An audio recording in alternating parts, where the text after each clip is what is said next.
Ooga booga. Alright, let's start this game up. Wait, actually, hold on. I gotta do like one thing real quick.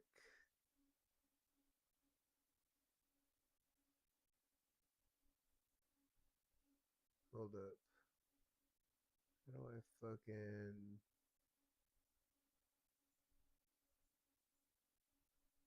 Alright, give me 1 second.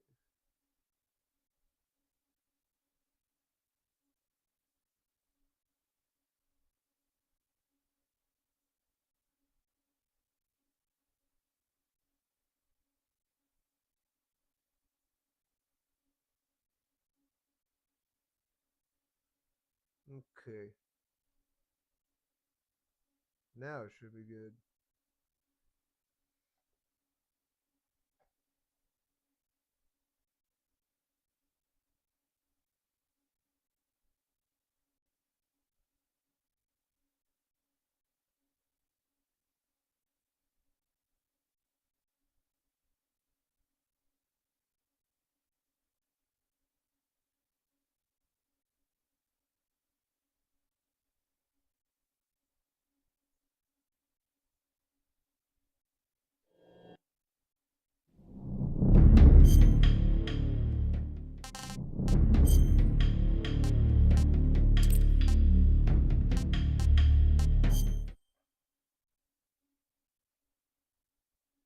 After the end of World War II, the world was split into two, East and West. This marked the beginning of the era called the Cold War.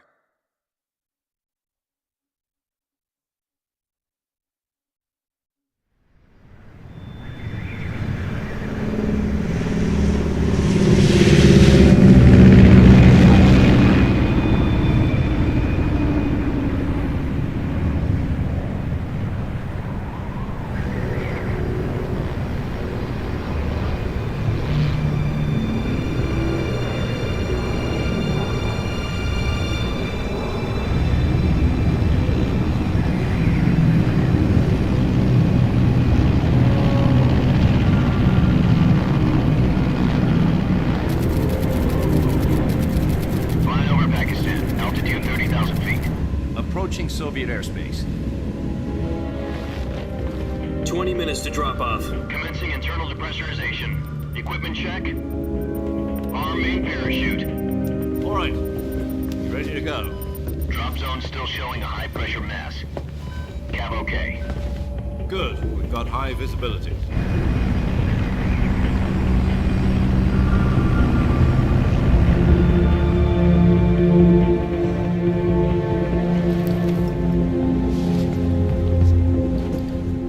Cigar.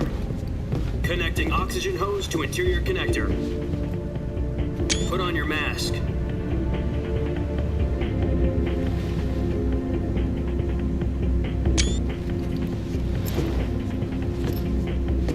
Does this panty waste know what he's doing? Approaching release point. 10 minutes to drop off. Hey, are you deaf? He said put out the cigar and put on your mask.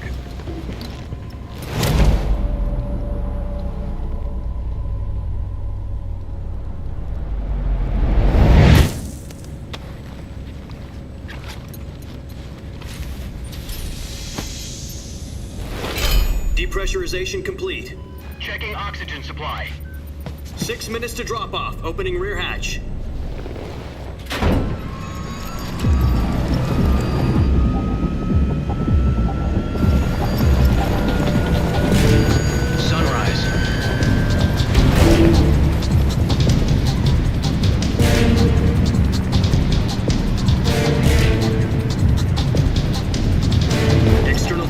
Minus 46 degrees Celsius. 2 minutes to drop off. Stand up. You'll be falling at 130 miles per hour. Try not to get frostbite from the wind chill. 1 minute to drop off. Move to the rear.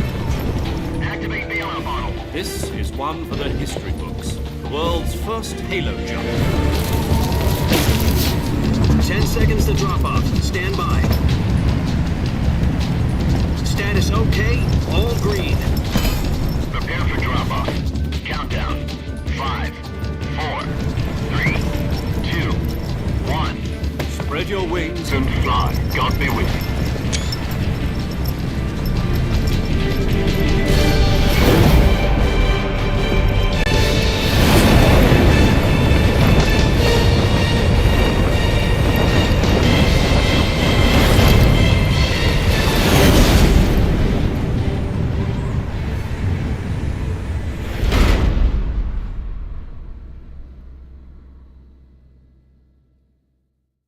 Jack, I've got some important news.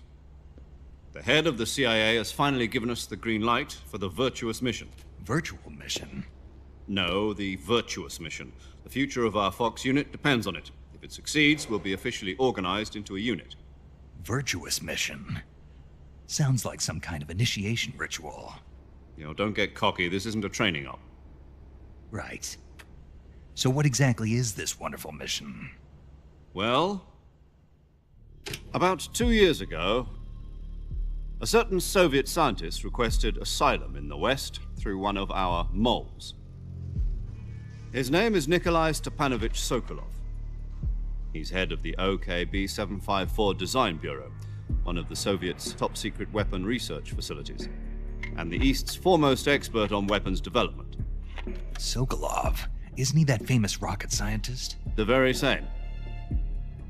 On April the 12th, 1961, the Soviets achieved the first manned spaceflight in history. The Earth was blue, but there was no God. Well spoken. The rocket that carried Yuri Gagarin into orbit was the A-1, known as the Vostok rocket. Sokolov is said to be the man most responsible for the multi-engine cluster used in that rocket. After Gagarin's flight, Sokolov left rocket development to become the head of the newly established Design Bureau. From a lowly technician to head of a design bureau, that's quite a success story, so why do you want to defect? It seems he'd become afraid of his own creations. Afraid? Call it a crisis of conscience. And for that, he left his country and his family behind and went over the fence? Not exactly.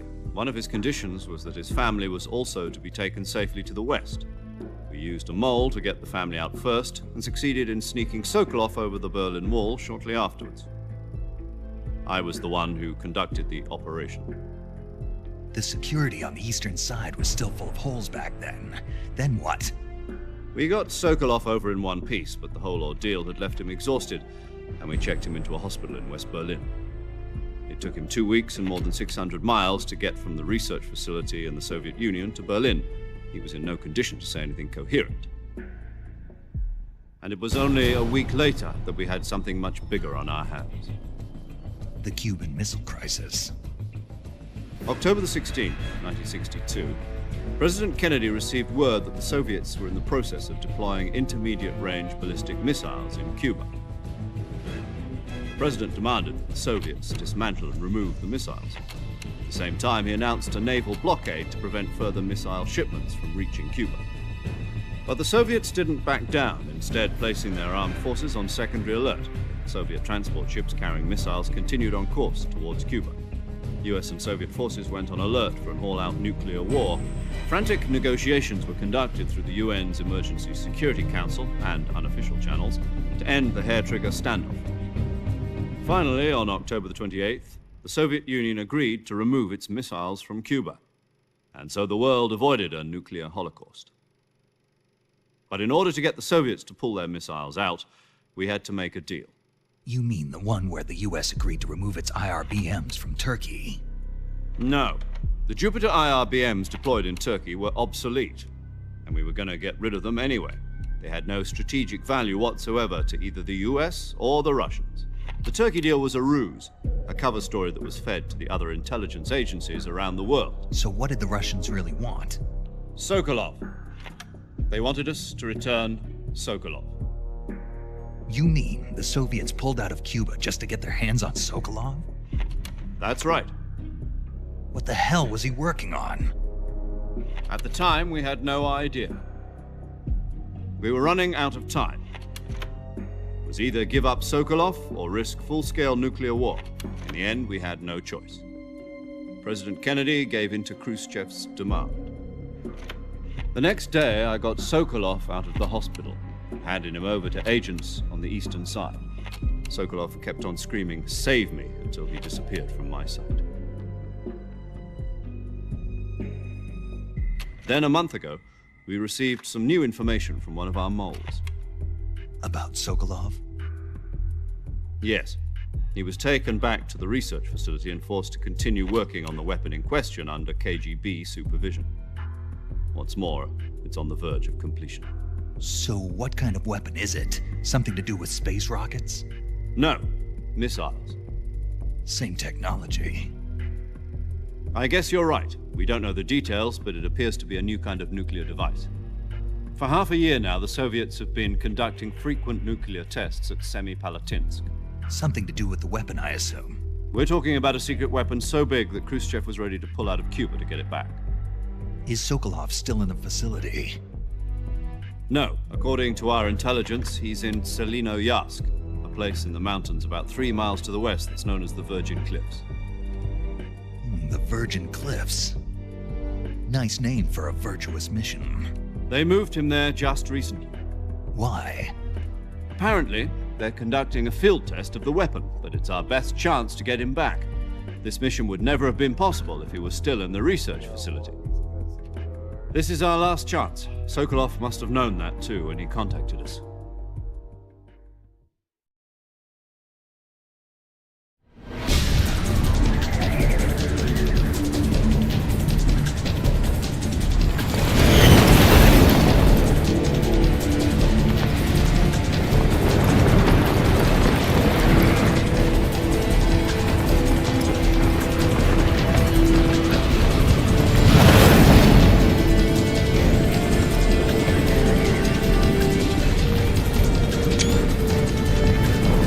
Listen up, Jack. Your mission is to infiltrate Selinoyarsk in the Soviet mountains, ensure the safety of Sokolov, and bring him back to the west.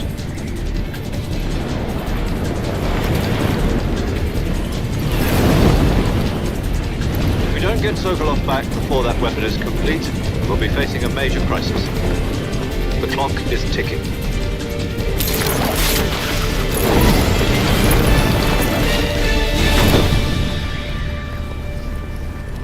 Once we've confirmed the rescue of Sokolov, stand by at the recovery point. A recovery balloon will be dropped at that point. Helium will be pumped into the balloon to inflate it. The process takes about 20 minutes. Once it's complete, the gunship's arm will latch onto the balloon and pull it up. The Fulton surface-to-air recovery system. I'm familiar with the theory. Take it easy. It's been combat proven. Do you think Sokolov is up to it? The shock will be less than during a parachute jump, and the arm can handle up to 500 pounds. So you're planning on going over the border in a single combat Talon? She's equipped with 2 6-barrel 20mm Vulcan cannons, as well as 2 40mm machine guns. Sounds like she could hold her own against a battalion of tanks. Even with the fuel in the reserve tank, we're facing a 4-hour time limit. If all goes well, it shouldn't take more than a few hours. Home in time for dinner. But if anything goes wrong, you'll be eating dinner, breakfast, and all the rest of your meals in the jungle.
Do you copy?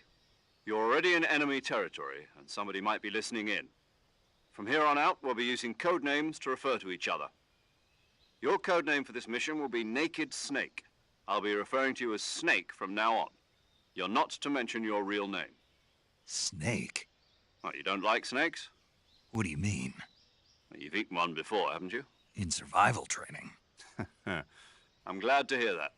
I don't know if I'd ever order one in a restaurant, but... Be careful, you might not have a choice. What about you, Major?